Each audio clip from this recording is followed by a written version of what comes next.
हिंदी व्याकरण में आज हम लोग अर्थ के आधार पर जो वाक्य का हम लोगों ने प्रकार किया था, तो 8 प्रकार हम लोगों ने देखा है। उसमें 5 प्रकारों के बारे में हम लोगों ने इसके पहले के वीडियो में पढ़ लिया है।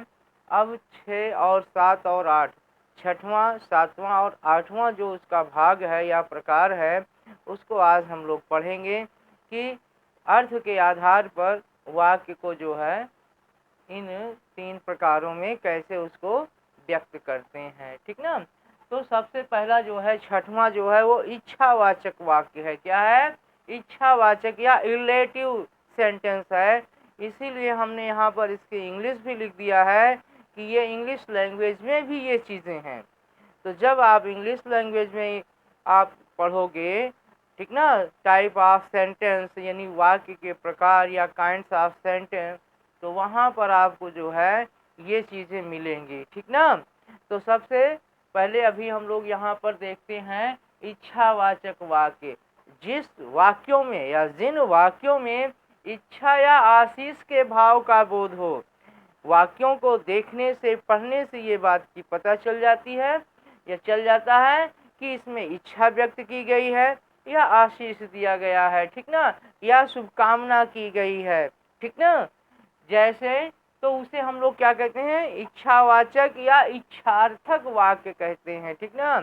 रिलेटिव सेंटेंस को इच्छावाचक या इच्छार्थक वाक्य कहते हैं। इसमें इच्छा या आशीष के भाव व्यक्त होते हैं। इसे एक उदाहरण के माध्यम समझते हैं। दीर्घायु हो, दीर्घायु हो, जुग जुग जियो।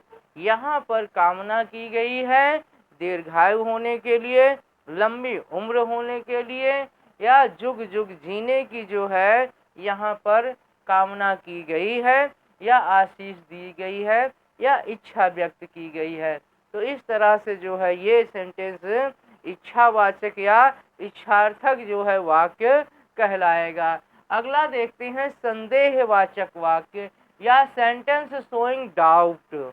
सेंटेंस शोइंग डाउट या संदेहवाचक, इस तरह के वाक्यों में संदेह बना रहता है, संदेह का बोध होता है, और जिन वाक्यों में संदेह का बोध हो उन्हें संदेहवाचक वाक्य कहते हैं। जैसे इसे उदाहरण के माध्यम से समझते हैं। शायद कल वर्षा होगी, शायद कल वर्षा होगी। यहाँ पर ये शायद शब्द जो है संदेहास्पद शब्द है। इस वजह से जो है ये वाक्य क्या कहलाएगा? संदेहवाचक कहलाएगा। ठीक ना। शायद शब्द है। या दूसरे उदाहरण को देखते हैं। संभवतः वह आज आ जाए।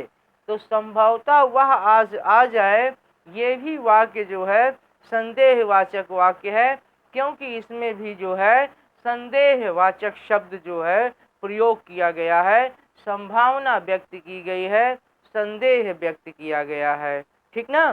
तो इस तरह के जो संदेहवाचक शब्द जिस वाक्यों में हों, तो उससे जो है संदेहवाचक या सेंटेंस शोइंग डाउट जो है इंग्लिश में उसे बोलते हैं।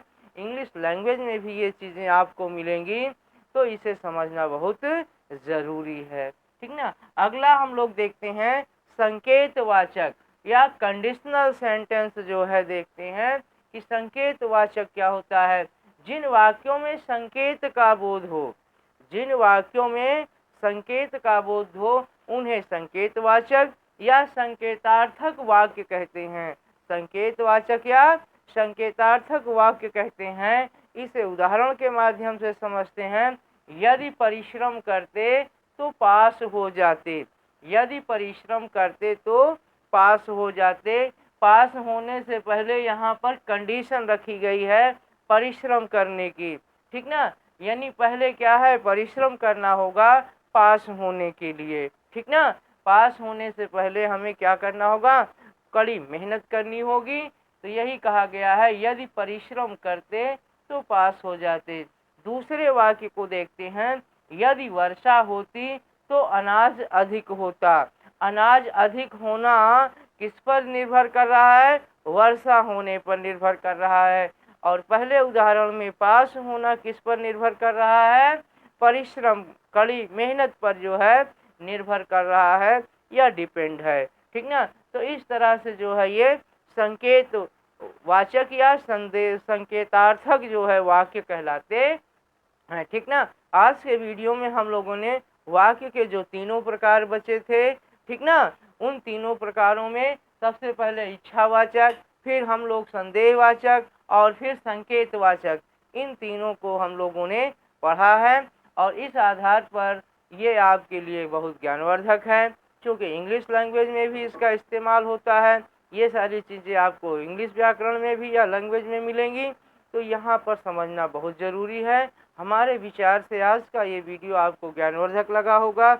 अगर ये वीडियो ज्ञानवर्धक लगा हो तो इसे आप लाइक करिए, ज़्यादा से ज़्यादा आप शेयर करिए, और अगर इस चैनल पर आप नए हैं तो इसे आप सब्सक्राइब करिए, जिससे आने वाली वीडियोज़ आपको रेगुलर मिलती रहें और आपका ज्ञानवर्धन उत्तरोत्तर बढ़ता रहे। धन्यवाद।